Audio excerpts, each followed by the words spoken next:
Welcome everyone. Today we will just be covering the basics of MongoDB and minimal Web API containers. The necessary tools are Visual Studio Community, Visual Studio Code as optional, Docker and Postman to test everything.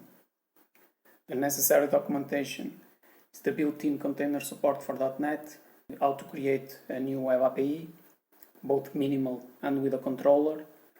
We will then adapt some of the code from classic controller to minimal Web API.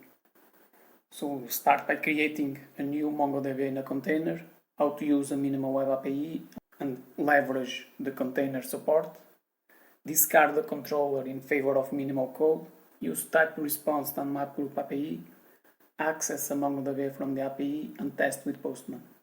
So let's start by creating a MongoDB.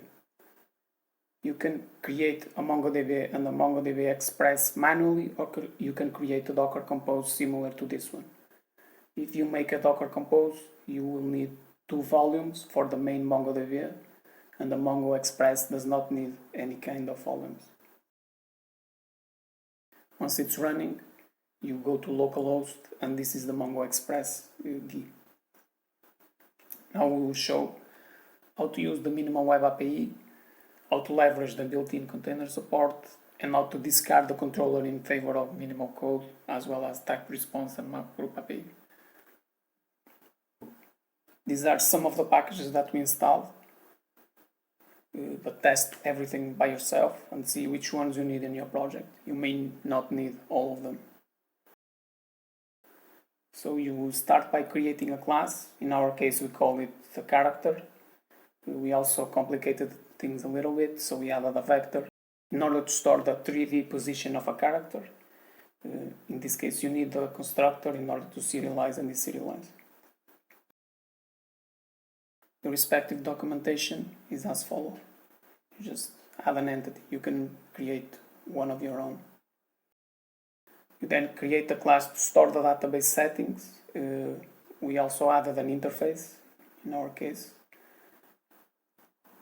And this is the documentation that you will need. Notice that in their example they did not use an interface. You then create a service class. We call it player service. We didn't edit a lot of things in here. We just copy-pasted it. And we changed the entities and the name of the collections. If you add more collections to your MongoDB, you will have to edit this player service or create a new service. And this is documentation that you will need in order to create the CRUD service.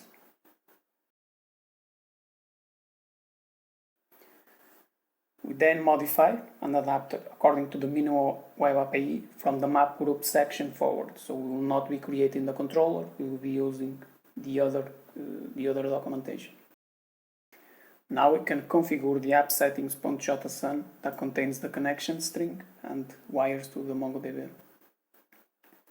Note that the player database matches the service configuration in program.cs. Then you can register the database settings and the player service.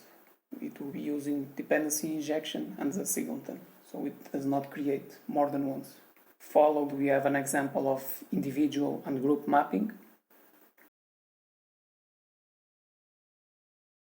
Notice again that we do not have controller, and we are just leveraging the minimal code Web API approach instead of the classic controller Web API approach.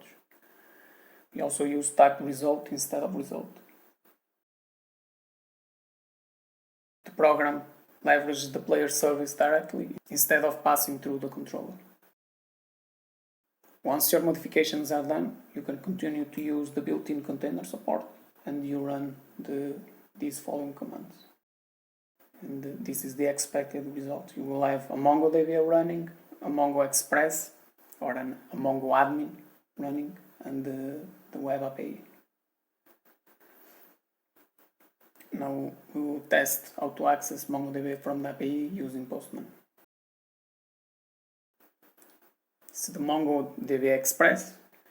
This is accessing the main MongoDB, and if you want to add collections manually, this is the one that you use.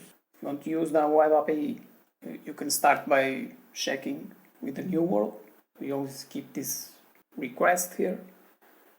in order to check if everything is wired properly. If you get all as expected, the collection is still empty. So next we post 2 records. You can then run the get all again and see that the records are now available. You can copy one of the IDs of the records that we just inserted and run the get by ID. Notice that this example is different from the previous one that was using Microsoft SQL. The ID is set differently.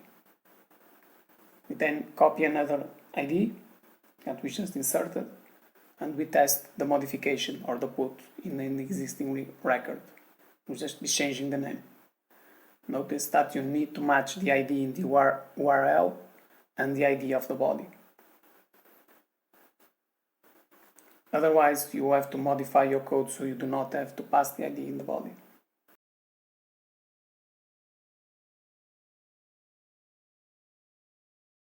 You can now test the remove. You copy another ID, then you run the delete. And you can confirm again with the get all.